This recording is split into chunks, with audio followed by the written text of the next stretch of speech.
Pemirsa, negara-negara G7 sepakat untuk mempercepat upaya mengurangi ketergantungan pasokan mineral kritis dari China.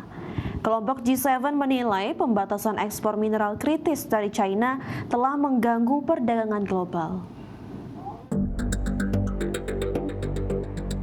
Para pemimpin negara-negara kelompok 7 atau G7 mempercepat upaya mengurangi ketergantungan negara-negara barat terhadap pasokan mineral kritis dari China.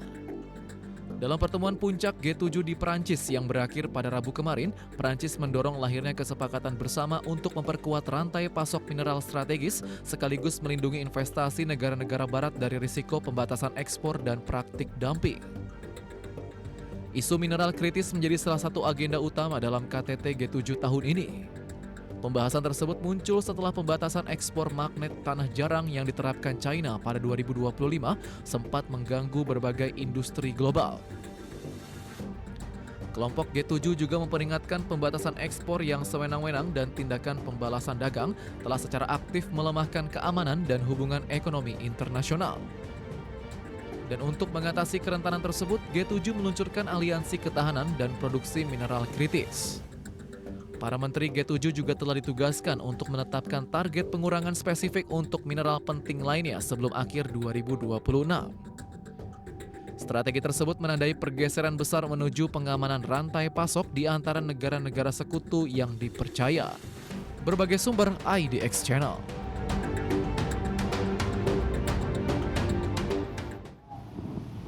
Pemirsa, Bank of England diprediksi kuat akan mempertahankan suku bunga acuan di level 3,75% untuk pertemuan keempat berturut-turut pada pengumuman kebijakan moneter siang nanti.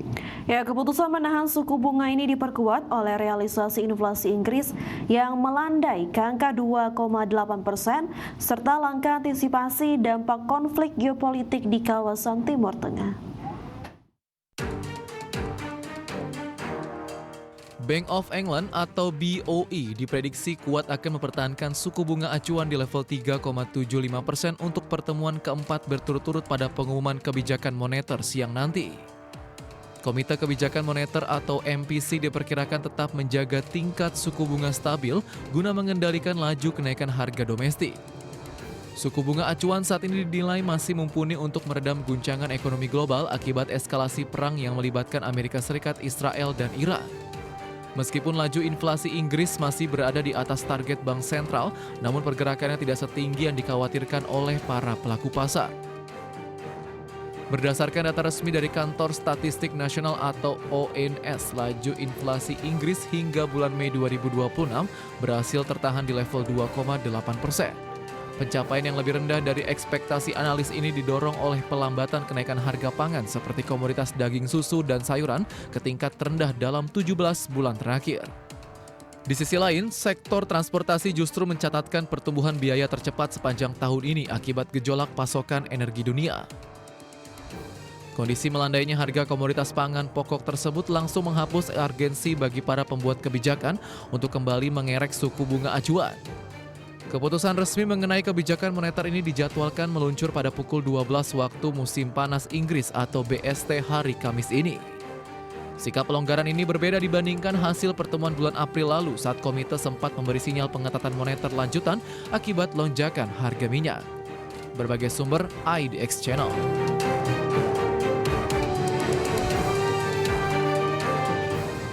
Pemirsa, rencana perdamaian antara Amerika Serikat dan Iran memasuki babak baru setelah presiden dari kedua negara secara resmi menandatangani dokumen perjanjian untuk mengakhiri perang.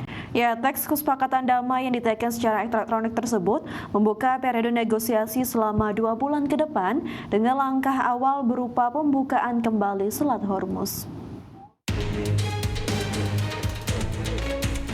Rencana perdamaian antara Amerika Serikat dan Iran memasuki babak baru setelah presiden dari kedua negara secara resmi menandatangani dokumen perjanjian untuk mengakhiri perang. Melansir laporan AFP, Presiden Donald Trump menandatangani nota kesepahaman tersebut di sela acara makan malam bersama Presiden Prancis Emmanuel Macron. Prosesi penandatanganan dokumen pemulihan keamanan global ini dilaksanakan di Istana Versailles tepat setelah rampungnya agenda pertemuan KTT G7.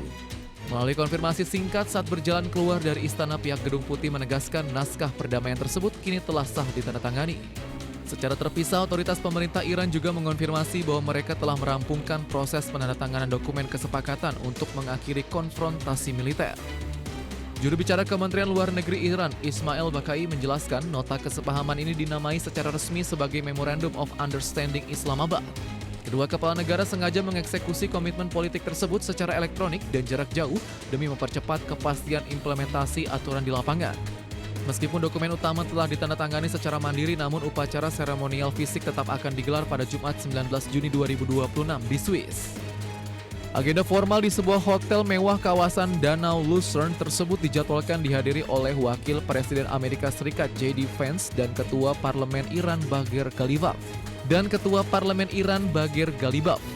Publikasi teks perjanjian ini sekaligus menandai dimulainya masa negosiasi intensif selama 2 bulan ke depan, termasuk pembukaan kembali Selat Hormuz bagi jalur logistik global.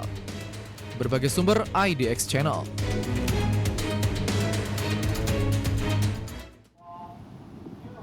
Nota kesepahaman atau MOU perdamaian antara Amerika Serikat dan Iran secara resmi menjamin pembukaan jalur pelayaran bebas tol bagi kapal internasional di Selat Hormuz selama 60 hari.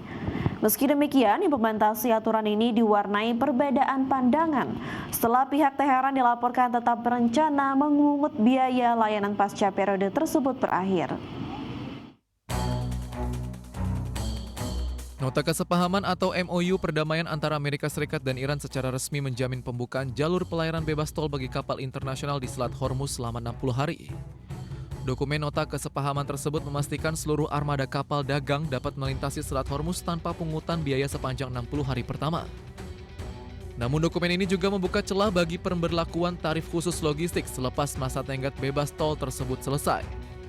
Merespons adanya celah aturan penarikan tarif tersebut, Presiden Amerika Serikat Donald Trump meyakini pihak Iran tidak akan nekat mengenakan biaya apapun.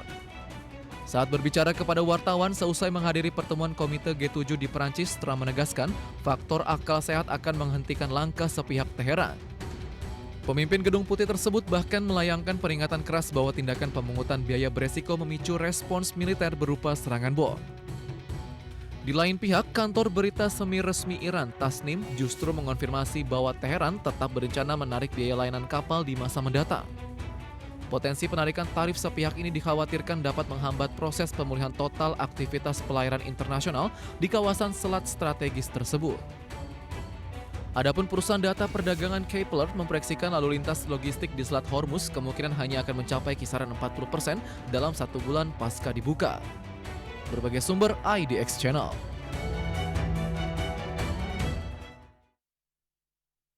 Presiden Rusia Vladimir Putin menggelar pertemuan dengan para pemimpin dan perwakilan negara-negara ASEAN di Kazan, Rusia selama 2 hari. Pertemuan tersebut menggarisbawahi upaya menjaga hubungan diplomatik yang erat antara Rusia dan ASEAN.